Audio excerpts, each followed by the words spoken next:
Hello, sweet squirrels! Listening squirrels!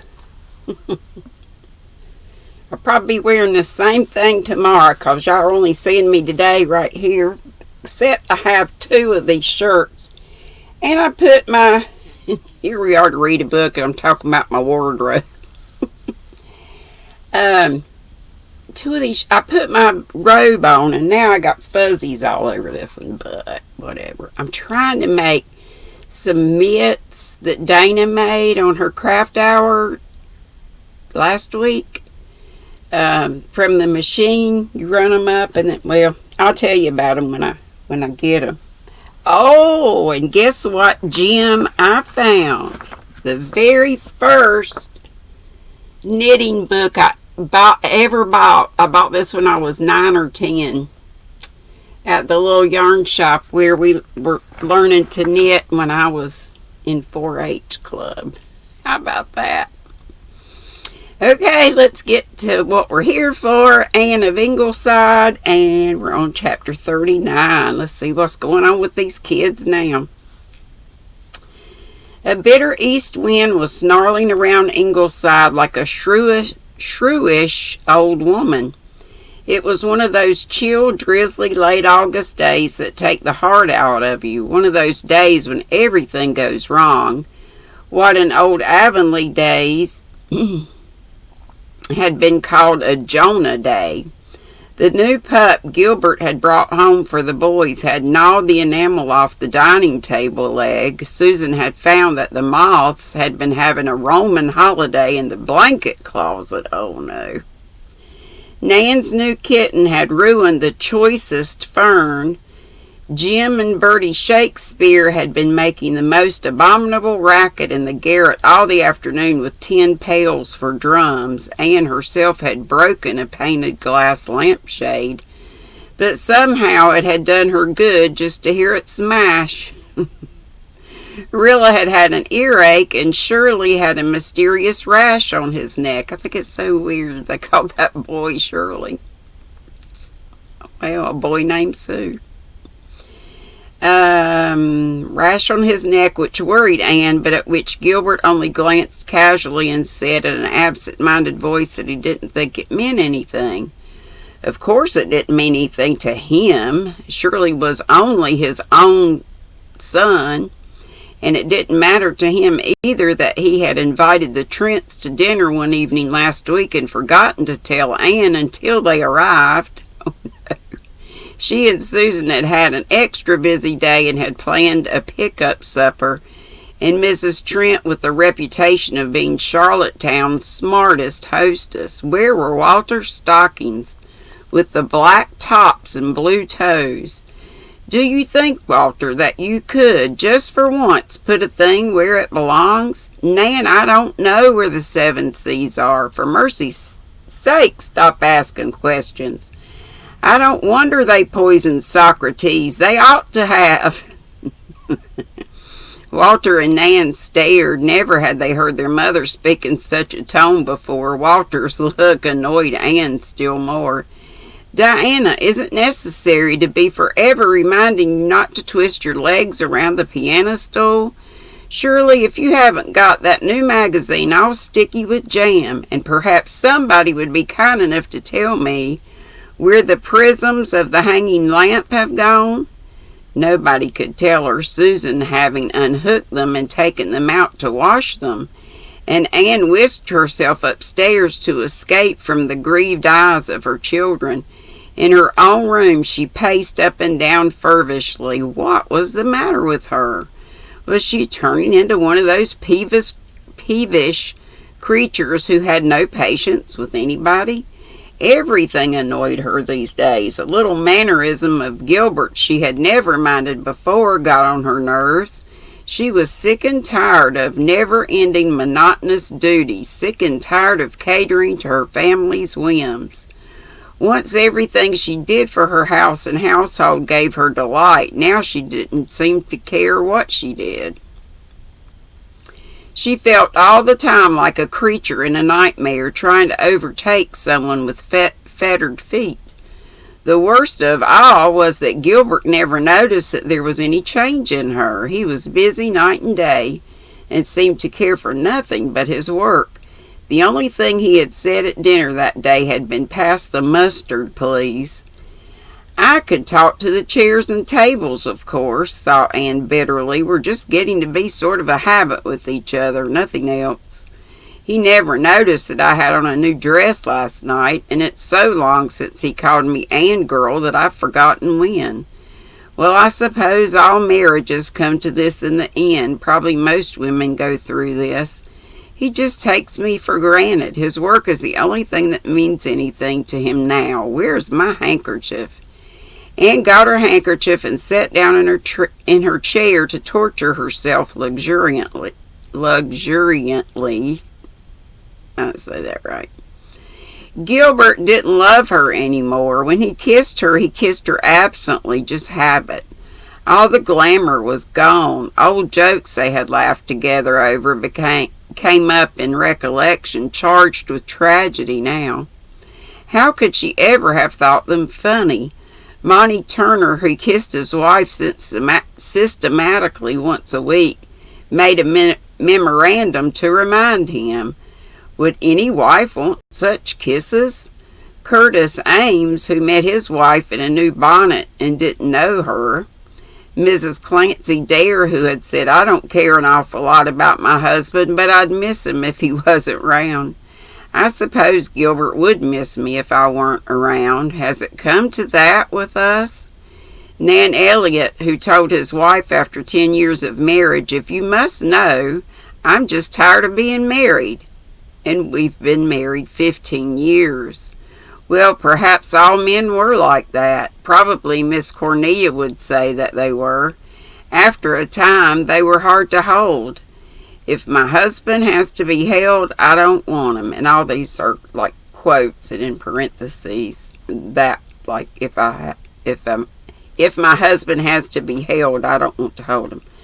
But there was Mrs. Theodore Clow, who had said proudly at a Ladies' Aid, "We've been married 20 years and my husband loves me as much as he did on our wedding day." But perhaps she was deceiving herself or only keeping face, and she looked every day of her age and more. And in parentheses, I wonder if I'm beginning to look old. For the first time, her years felt like a weight. She went to the mirror and looked at herself critically. There were some tiny crow's feet around her eyes, but they were only visible in a strong light. Her chin lines were yet unblurred. She'd always been pale. Her hair was thick and wavy without a gray thread, but did anybody really like red hair? Her nose was still definitely good. That was always her strong point.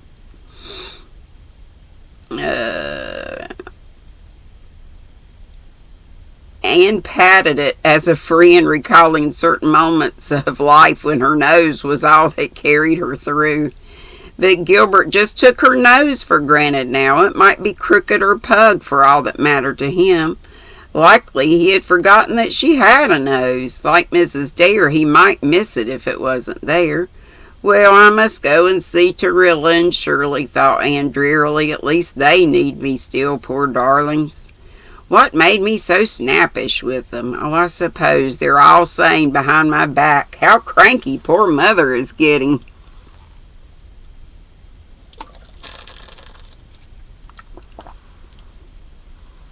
I'm getting cranky because I can't find a yarn. I started making those fingerless mitts, and now I want a hat and scarf to match, and I know I've got bunches of it. Can't find it. I don't even know if you can still order it anymore. It's one of those plain pooling yarns. It's called Haute. It's red, black, white, and gray. I'll show you my mitts, but oh mercy. How cranky. It continued to rain and the wind continued to wail. The fantasia of tin pans in the garret had stopped, but the ceaseless chirping of a solitary cricket in the living room nearly drove her mad. The noon mail brought her 2 letters. One was from Marilla, but Anne sighed as she folded it up. Marilla's handwriting was getting so frail and shaky. The other letter was from Mrs. Barrett Fowler of Charlottetown, whom Anne knew very slightly. And Mrs. Barrett Fowler wanted Dr. and Mrs. Blythe to dine with her next Tuesday night at 7 o'clock to meet your old friend, Mrs. Andrew Dawson of Winnipeg, née Christine Stewart. You remember Christine? Anne dropped the letter. A floor of old memories poured over her, some of them decidedly unpleasant. Christine Stewart of Redmond, the girl to whom people had once said Gilbert was engaged, the girl of whom she had once been so bitterly jealous.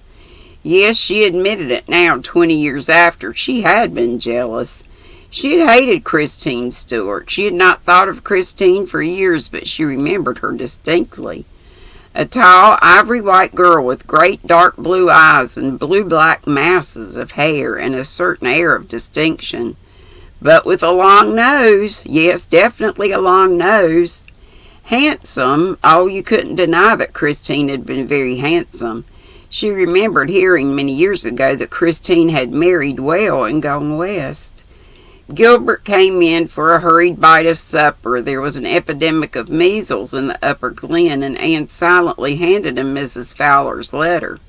Christine Stewart, of course we'll go. I'd like to see her for old sake's sake, he said, with the first appearance of admiration he had shown for weeks.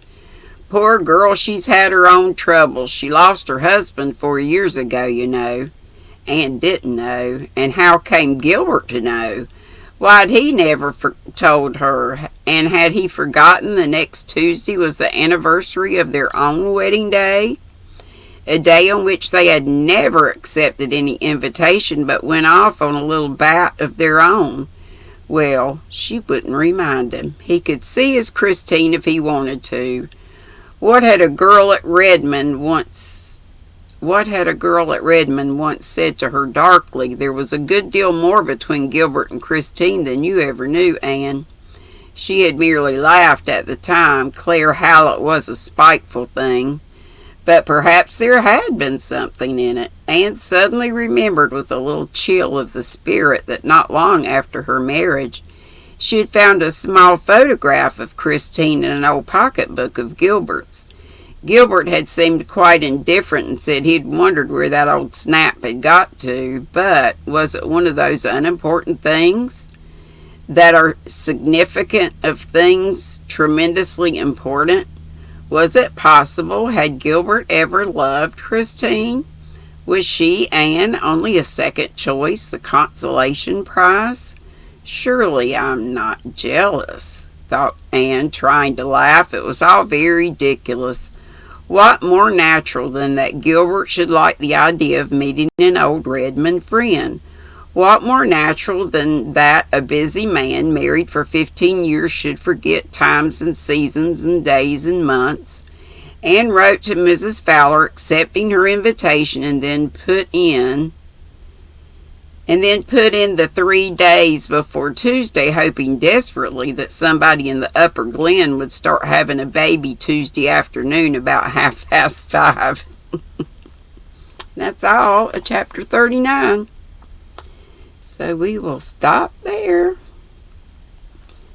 And have a wonderful day. Today being Thursday, I am not on live, but we had a very good live yesterday, a very good crowd of squirrels. And if you weren't there, I hope you can make it tomorrow. And if you were there and I missed your comment, I'm so sorry. I am going to try to remember to slow the chat down. I just can't keep up. And if I want to stop and tell you something and the chat just keeps flying, I don't see how Crystal and Krista read anybody. I only have 60 some or maybe 70 some, and it's like, what? But what a great problem to have. I love y'all. Be sweet, don't be ugly, and I'll see you in the YouTube streets, like our friend Kelly says, from Kelly's Crochet Adventures. Love y'all. See ya. Bye-bye.